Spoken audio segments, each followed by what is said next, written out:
আসসালামু আলাইকুম। Quick kitchen থেকে আপনাদের অনেক অনেক স্বাগত এবং ভালোবাসা জানাচ্ছি। তো আজকে আমি কচুর একটি রেসিপি দেখাবো, আপনাদের সঙ্গে শেয়ার করব। সেটা হচ্ছে কচুর যে গোড়ার সাইডটা, ওটা দিয়ে আমি একটা রেসিপি বানাবো। তাহলে চলেন দেখি।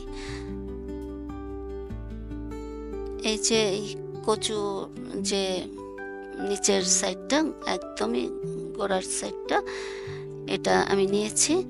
এটা একটা কচুরি, এই পোড়াটুকুই আমি ছিলে পরিষ্কার করে পাতলা পাতলা করে কেটে নিতে হবে। এটা এই রান্নাটা কিন্তু অসম্ভব মজা হয়। এটা ধরতে গেলে কিন্তু ফেল নাই, তারপরে কিন্তু অনেক মজার একটা রান্না এটা। তো এই যে কচুটাকে আমি ওই পিলার দিয়ে ছিলে এভাবে পাতলা পাতলা করে কেটে নিয়েছি। তো এই যে কেটে ধুয়ে এটা সেদ্ধ বসিয়েছি, এটা সেদ্ধ করে নিতে হবে। সেদ্ধ হওয়ার পরে আমি পানি ভালো করে চেপে ফেলে শিলপাটায় বেটে নিয়েছি। এটা আপনারা ব্লেন্ডারও করে নিতে পারেন। তো এখন আমি চুলায় একটা প্যান বসিয়েছি, দিয়ে দিচ্ছি পরিমাণ মতো তেল। এই রান্নাটাতে একটু তেলের পরিমাণটা একটু বেশি লাগবে, তো পরে প্রয়োজন হলে আবার দেওয়া যাবে। তো আমি এখানে পেঁয়াজ দিয়ে দিচ্ছি, মানে এক মুঠো ভর্তি করে দিলাম, আর একটু সামান্য একটু দিব।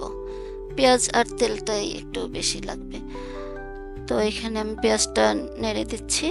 পেঁয়াজটা নরম হওয়া পর্যন্ত নাড়তে হবে। এখানে কিন্তু আমি এক্সট্রা একটু রসুনও দিব, পেঁয়াজটা একটু নরম হলে তারপর রসুন দিব। এই রান্নাটা কিন্তু অনেক মজা হয় খেতে।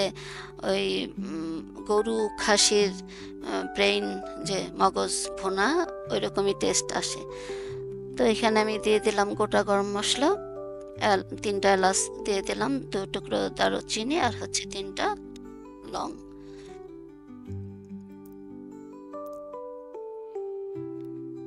পেঁয়াজের সঙ্গে এই গোটা গরম মশলাটা একটু ভেজে তারপর এখানে দিয়ে দিব রসুন কুচিগুলো। যেহেতু কচু তরকারি, রসুনের পরিমাণটা একটু বেশি দিতে হবে।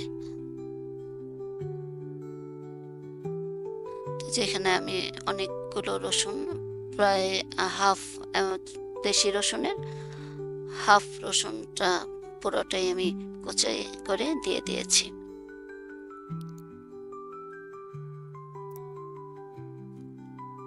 এখন এই পেঁয়াজ রসুনটা ব্রাউন কালার হলে তারপর দিয়ে দিব অন্যান্য মশলাগুলো। এই রান্নাটা এত মজা হয়, আপনারা রান্না করে না খেলে কিন্তু বুঝবেন না। আমি যতই বলি, কিন্তু খেলে তখনই কিন্তু বুঝতে পারবেন। তো এই যে এখানে দিয়ে দিচ্ছি আদা রসুনের পেস্ট। আদা রসুন একসঙ্গে পেস্ট করা। এখানে উঁচু করে হাফ চামচ দিয়েছি, সমান করতে গেলে সমান চা চামচের সমান 1 চামচ হবে। আর দিয়ে দিচ্ছি হাফ চা চামচ ধনিয়া, হলুদ আর মরিচের গুঁড়া, হাফ চা চামচ করে, পরিমাণ মতো লবণ দিয়ে একটু পানি দিয়ে মশলাটা ভালো করে কষিয়ে নিতে হবে। এ রান্নায় কিন্তু মশলাটা খুব ভালো করে কষিয়ে নিতে হবে। আমি কিন্তু আরও একবার পানি দিয়ে এটা কষাবো, কারণ মশলাটা যত ভালো করে কষাবেন রান্নাটা খেতে কিন্তু ততই ভালো লাগবে।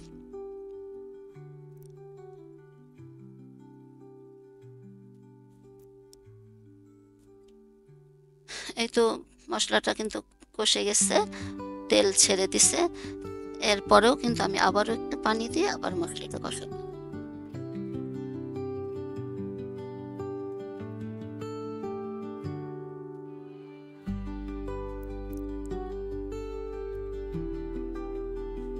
এই রান্নাটা অনেক অনেক মজা হয়, আমি কি বলবো। আপনারা একবার একটু ট্রাই করে দেখবেন, এখানে বুঝবেন যে এত মজার একটা জিনিস। এটা কিন্তু আপনারা চিংড়ি মাছ দিয়েও রান্না করতে পারেন। আমি এখানে কিন্তু খালি রান্না করেছি। তো এই মশলাটা এখন কষে গেছে, তেল ছেড়ে দিছে। এখন আমি এই কচুর পেস্ট দিয়ে দেব।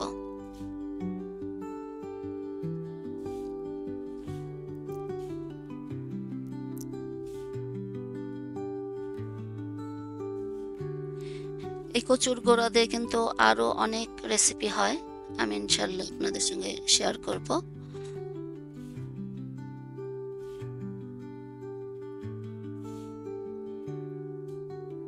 মশলাটা খুব ভালো করে কষিয়ে নিয়েছি।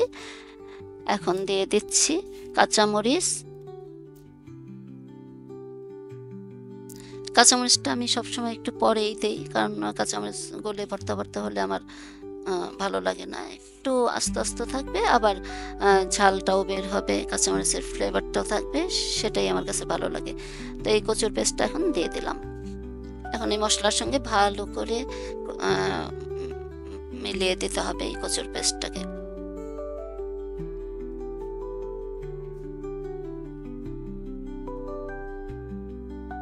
এটা কিন্তু ভাজা ভাজা করে নামাতে হবে, তবে এটার পারফেক্ট টেস্টটা থাকবে। মশলার সঙ্গে ভালো করে মিশিয়ে, আমি কিন্তু এটা কোনো ঢেকে রান্না করিনি, মশলাটাই শুধু অনেক বেশি করে কষিয়ে নিয়েছি। আর যেহেতু কচুটা সেদ্ধ করা, পেস্ট করা, এটা ঢাকার প্রয়োজন পড়ে নাই। তো এই যে আমি মশলার সঙ্গে মিশিয়ে দিয়েছি ভালো করে।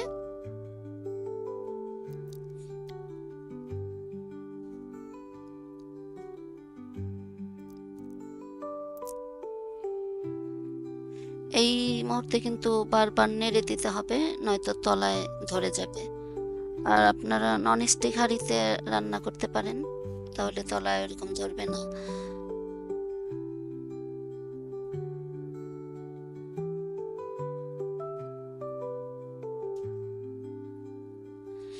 এখানে একটু তেলের পরিমাণটা বেশি লাগবে, তো আমার কাছে মনে হয়েছিল তেলটা কম হয়েছে, তাই আমি আরেকটু তেল দিয়ে দিলাম।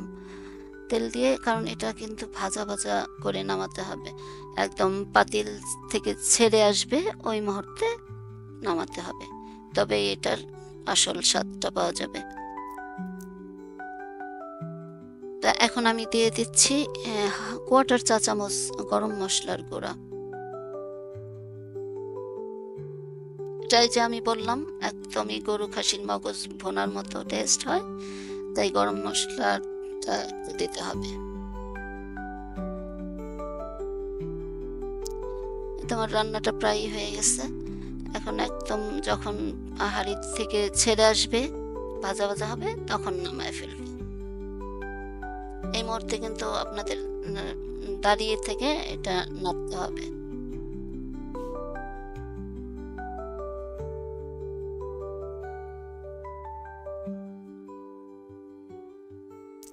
এই তো হয়ে গেছে, যে হাঁড়ির থেকে ছেড়ে আসতেছে, এখনই নামানোর সময় হয়ে গেছে।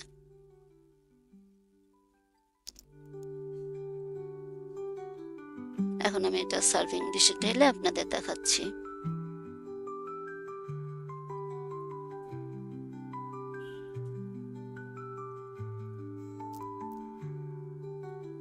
এই যে এটার ফাইনাল লুক দেখেন, দেখতেও কিন্তু ভালো লাগতেছে, খেতেও কিন্তু অসাধারণ টেস্ট। আপনারা বাসায় রান্না করে খাবেন। তো আজকের মতো বিদায় নিচ্ছি, ভালো থাকবেন সবাই। আসসালামু আলাইকুম, আল্লাহ হাফেজ।